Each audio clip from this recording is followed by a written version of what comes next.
भारत सरकार ने जो वर्ल्ड बैंक से कर्जा लिया हुआ है उसको लेकर पुणे के civil right activist Prafull Sarda इन्होंने कुछ जानकारी हासिल की है। वो जानकारी क्या है और इस कर्जे के बारे में उन्हें क्या कहना है, प्रफुल्ल सारडा इनसे बात करते हैं। जी प्रफुल्ल, बताइए। देखिए, मैंने मई महीने में वर्ल्ड बैंक से भारत सरकार ने कोविड से लड़ने के लिए यानी कि Covid health system preparedness fund कितना लिया, 2004 से लेके मैंने मई महीने के 2021 तक की जानकारी मांगी थी। लेकिन मुझे इसका रिप्लाई दिया गया सितंबर के अंत में, और जो रिप्लाई मुझे दिया है वो काफ़ी चौंकाने वाला है। उसमें भारत सरकार ने 7,500 करोड़ का जो लोन है वो वर्ल्ड बैंक से लिया है। इसमें अमाउंट इतना छोटा है कि मुझे सुन के हंसी आती है। भारत आज एक प्रगतिशील देश है, इकोनॉमिकली हम लोग एडवांस हो रहे हैं, डेवलप हो रहे हैं, मेक इन इंडिया को हम प्रमोट कर रहे हैं, लेकिन इसके बावजूद भारत जैसे बड़े प्रगतिशील और विकसितशील देश ने 7,500 का छोटा फंड क्यों लिया? 7.5 7,500 करोड़ का जो छोटा फंड है वो क्यों लिया? उसके बाद निर्मला सीतारमन जी ने कर्जा 7,500 करोड़ का ही लिया है। जी, छोटा अमाउंट है ये, उन्होंने अप्रैल 2020 तक लिया हुआ है, जो बहुत छोटा अमाउंट है। उसके बाद निर्मला सीतारमन जी ने मई महीने में एक बड़ी प्रेस कॉन्फ्रेंस लेके 20 लाख करोड़ का पैकेज का अनाउंसमेंट किया। उसके बाद पीआईबी में सेम रिलीज हुआ है, उसमें 15,000 करोड़ कोविड के लिए अलग से अलॉट किया। उसके बाद जून 2021 में 6,29,000 करोड़ का पैकेज अनाउंसमेंट हुआ। उसके बाद 8 जुलाई को फिर से 23,123 करोड़ का पैकेज अनाउंसमेंट हुआ, और 15 अगस्त के दिन माननीय प्रधानमंत्री जी ने 16 करोड़ का पैकेज अनाउंसमेंट किया। अगर भारत के पास, हमारे देश के पास अगर इतना कैश है कि हम एक के बाद एक हम लोग पैकेज अनाउंसमेंट कर रहे हैं, तो एक छोटा 7,500 करोड़ रुपए के लोन की हमें क्या जरूरत पड़ गई? क्या ये भारत देश के लिए एक शर्मनाक बात नहीं है? हम लोग 135 करोड़ की आबादी के देश की बात करते हैं, जॉब्स क्रिएशन की बात करते हैं, जीएसटी कलेक्शन जो रिकॉर्ड हुआ है, 1,12,000 1,15,000 जो जीएसटी का कलेक्शन हुआ है सेंट्रल गवर्नमेंट की तरफ से, तो इन सब अमाउंट को अगर हम लोग कैलकुलेट करते हैं तो उसके कंपैरिजन में 7,500 करोड़ एक बहुत छोटी अमाउंट है। और मुझे लगता है कि इतनी छोटी अमाउंट के लिए एज अ नेशन हमने जो वर्ल्ड बैंक के सामने जो बेग किया है वो काफ़ी गलत है। इसके लिए जो भी लोग इसमें जिन्होंने भी ये कोई प्रोजेक्ट रिपोर्ट सबमिट की होगी या कुछ मांगा होगा, तो उन पे क्यों मांगा और ये देश के सामने आना चाहिए। कोविड-19 हेल्थ सिस्टम प्रिपेयर्डनेस फंड में oxygen bed, ventilator, mask, sanitizer, ये ऐसी कई चीज़ें थी, लेकिन हमने एक छोटी अमाउंट मांगी 7,500 करोड़। बताइए, जैसे आपने ये जानकारी मांगी और आपको पता चला कि 7,500 करोड़ का कर्जा वर्ल्ड बैंक से भारत सरकार ने लिया हुआ है, और अभी आपका सवाल है कि 7,500 करोड़ ही क्यों, इतनी छोटी रकम क्यों? तो उसके लिए आपने फिर क्वेश्चंस रेज क्यों नहीं किए, या करने वाले हो क्या भारत सरकार को, कि आपने ये जो 7,500 करोड़ रुपया मांगा है या कर्जा लिया है वो इतना कम ही क्यों? इसके पीछे का थॉट प्रोसेस क्या है, इसके ऊपर भी आप सवाल करने वाले हो? इसको लेके मैंने डब्ल्यूएचओ की वर्ल्ड बैंक की ऑफिशियल वेबसाइट चेक की।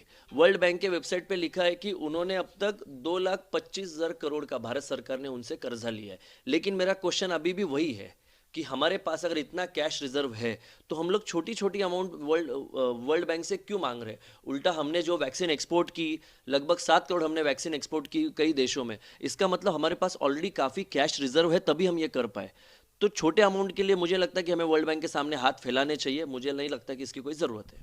तो इस बारे में जो वर्ल्ड बैंक से कर्जा लिया हुआ है उसकी रकम इतनी छोटी क्यों है, इस पर प्रफुल्ल सारडा जो कि सिविल राइट एक्टिविस्ट हैं उन्होंने सवाल खड़े किए हुए हैं। जो इस विषय के जानकार है उन्हें क्या कहना है, ऐसी रकम या इतनी छोटी रकम लेने की वजह क्या हो सकती है, इस बारे में जानते हैं। मुझे तो इसमें कोई आश्चर्य जैसी बात नहीं लगती कि हमने वर्ल्ड बैंक से लोन क्यों लिया और इतना ही क्यों लिया। अ, दो बातें हैं। पहली ये है कि इंडिया जैसी जो डेवलपिंग कंट्री है, एक आध डेवलपिंग बिजनेस हो या डेवलपिंग कंट्री हो, उसे क्रेडिट तो चाहिए होता है ग्रोथ के लिए, ठीक है। तो इंडिया क्रेडिट लेती है। अभी हमारी जो जीडीपी है लगभग समझिए $3,000 बिलियन की, उसमें से $570 बिलियन तो हमारा एक्सटर्नल डेट है, यानी बाहरी कर्ज है हमारा, पब्लिक सेक्टर ने, गवर्नमेंट ने और प्राइवेट सेक्टर ने लिया हुआ।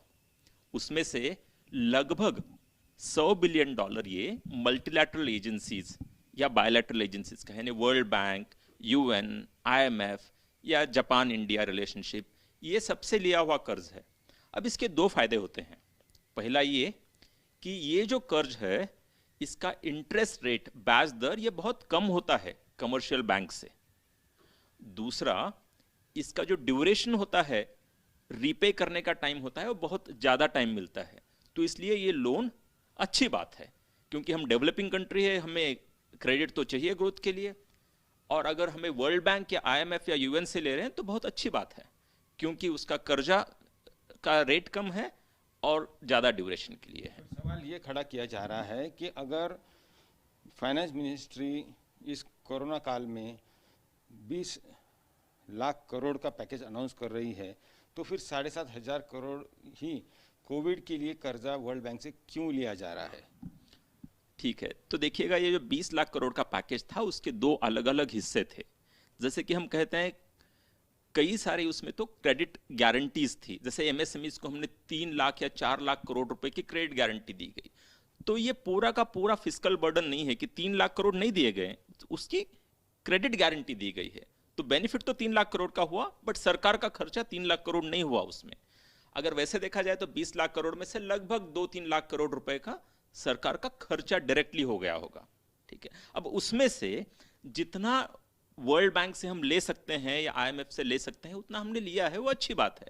और दो इंपॉर्टेंट चीजें हैं। पहली, शुरुआत में 1 अप्रैल को ही वर्ल्ड बैंक ने अनाउंस किया कि हम इमीडिएटली आपको $1 बिलियन यानी लगभग 7,500 करोड़ दे रहे हैं। और 15 मई को उन्होंने, मिड मई को फिर से एक बार अनाउंस किया कि और $1 बिलियन हम कर्जा दे रहे हैं आपको। अब दूसरी चीज देखिएगा, 2 दिन पहले की न्यूज है, आप सभी ने देखी होगी कि पाकिस्तान ने IMF से जो लोन लेने की कोशिश की थी, लगभग उतनी अमाउंट की, तब IMF उसे दे नहीं रहा है जल्दी से। तो हमारी जो स्ट्रेंथ है कर्जा लेने की भी भारत की, वो अच्छी स्ट्रेंथ है और इसलिए हमें मिल गया और मिलते रहेगा। उनकी स्ट्रेंथ ठीक नहीं है, इसलिए उन्हें नहीं मिल रहा है। तो जो भी कर्जा कम इंटरेस्ट रेट में ज्यादा ड्यूरेशन के लिए हमें मिलता है, वर्ल्ड बैंक और IMF जैसे इंस्टीट्यूशन से हमने लेना चाहिए, क्योंकि हमारे ग्रोथ के लिए अच्छा है। और इंडिया भी जो कंट्रीब्यूटिंग, वर्ल्ड बैंक के पास कहां से पैसा आता है? कंट्रीब्यूटिंग देशों से आता है।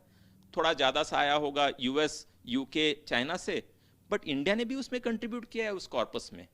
तो इसलिए उसमें कोई हर्ज नहीं है अगर हमने वर्ल्ड बैंक या IMF से लोन लिया है। हम जितना ले सकते हैं, वो जितना दे सकते हैं, उतना उन्होंने हमें दिया है, और वो बहुत ज्यादा है as compare to likes of Pakistan and other countries. तो यहाँ पर आपने सुना, एक तरफ सवाल खड़े किए गए हैं कि 7,500 करोड़ ही क्यों कर्जा लिया हुआ है भारत ने वर्ल्ड बैंक से। वहीं दूसरी ओर जो इस विषय के जानकार है, उनका कहना है कि ये ऑनगोइंग प्रोसीजर है, देश चलाना होता है, कैपिटल खड़ा करना होता है, इसीलिए जो अलग अलग संस्थान है, इंटरनेशनल बॉडीज है, उनसे कर्जा लिया जाता है। फिलहाल जो कोरोना महामारी का दौर चल रहा है, उस समय अर्जेंटली ये कर्जा देने का काम हुआ, क्योंकि भारत की छवि अंतर्राष्ट्रीय स्तर पर बहुत अच्छी है, और इसीलिए ऐसे सवाल खड़ा करना भले ही आपका हक है, लेकिन कहीं ना कहीं ये भी बात स्पष्ट हो रही है कि भारत सरकार ने इसमें कोई गलत काम नहीं किया है। कैमरामैन गोपाल हरने के साथ पंकज खेलकर, पुणे, आज तक।